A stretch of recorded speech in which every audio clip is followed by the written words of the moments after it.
समझ करके पृथ्वी को स्थापित किया।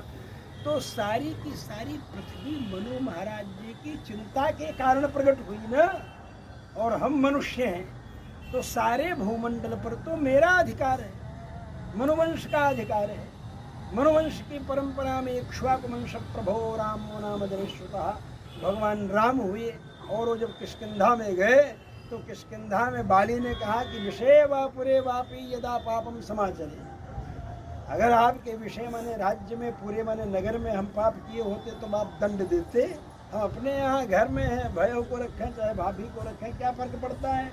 आप कौन होते हैं दंड देने वाले। जैसे भारत में क्राइम करके लोग विदेश भागते हैं ना, तो उसी तरह सोचा था कि हम तो यहाँ सिक्योर हैं, हम तो यहाँ सुरक्षित हैं। तो भगवान राम ने कहा इस चक्कर में मत रहो कि ये कुछ अलग है। इक्ष्वाकुणामियं भूमि सशैल वन कानन है बाली, ये इक्ष्वाकु वंशियों की भूमि है। ये सारी की सारी भूमि, सारी की सारी पृथ्वी इक्ष्वाकु वंशियों की। जब भगवान अपने स्वरूप में रहते हैं साक्षात, तो भूदेवी से कांटों के अग्रभाग में विराजमान करके जो स्पर्श हुआ, उस स्पर्श को भी अमोघ मानते हुए भूदेवी ने भौम को पैदा किया। ये तो हिरण्याक्ष का आसुर भाव भी थोड़ा भय भी था, इसलिए असुर भी जुड़ गया उसमें, तो भौमासुर हो गया। नहीं, वो भौमासुर भूमि का पुत्र। लेकिन जब वही पृथ्वी से सीता जी प्रकट हुए,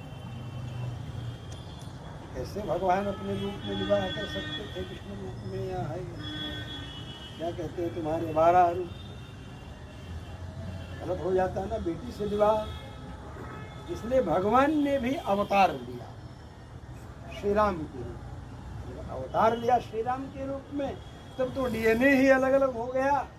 सगोत्र विवाह की बात तो जाने दो, अलग अलग पूरी व्यवस्था हो गई, तो उसमें दोष नहीं है।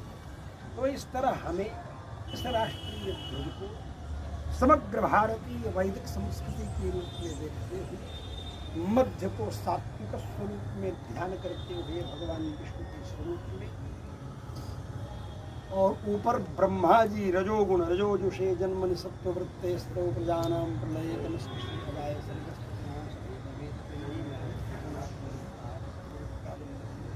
मंगलाचरण भी करते हैं। तो इस तरह से ब्रह्मा विष्णु महेश के रूप में भी इस तिरंगे को देखते हैं। ब्रह्मा जी जो हैं ऊपर हैं, रजोगुणी हैं, मध्य में श्री सतोगुणी विश्व पदवाच्य विष्णु विष्णु वशक्कार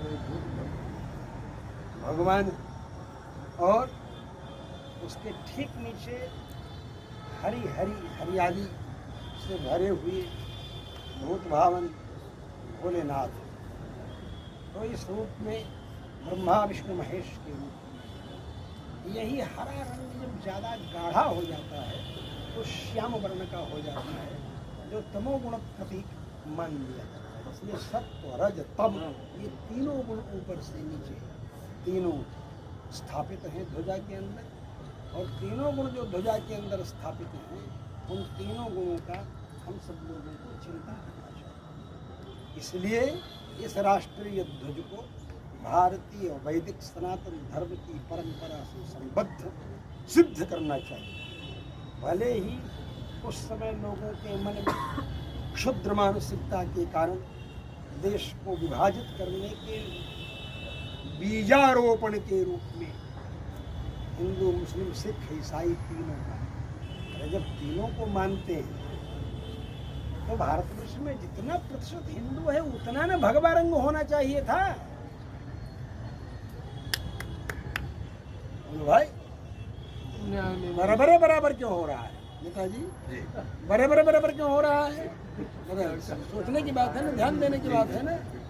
जैसे भाजपाई झंडा में भगवा रंग 75% रहता है और 25% हरी पट्टी रहती, और हरी पट्टी में ही वो घुसेड़ते, हरी पट्टी में ही और डंडा उसी हरी पट्टी पे डालते हैं।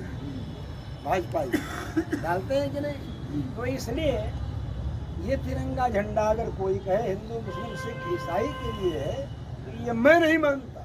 मैं मानता हूँ ये भारतवर्ष का मूल झंडा है। मध्य में भगवान विष्णु है, ब्रह्मा विष्णु महेश, ऊपर से शुरू करें ब्रह्मा विष्णु महेश, और नायक मणि जो माला में होती है बड़ी मणि, उसको मध्य में रखा जाता है। इसीलिए भगवान विष्णु को मध्य में रखते हैं, ब्रह्मा विष्णु महेश।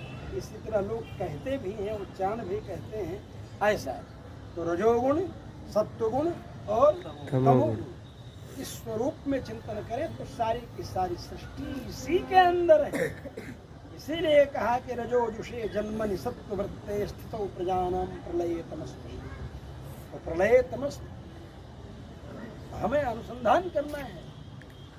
तो रजोजुषे जन्मनि सत्ववृत्ते स्थितौ प्रजानां स्थितौ सत्ववृत्ते। प्रजा का पालन हो इसलिए सात्विक, तो पालन करना भगवान का काम है।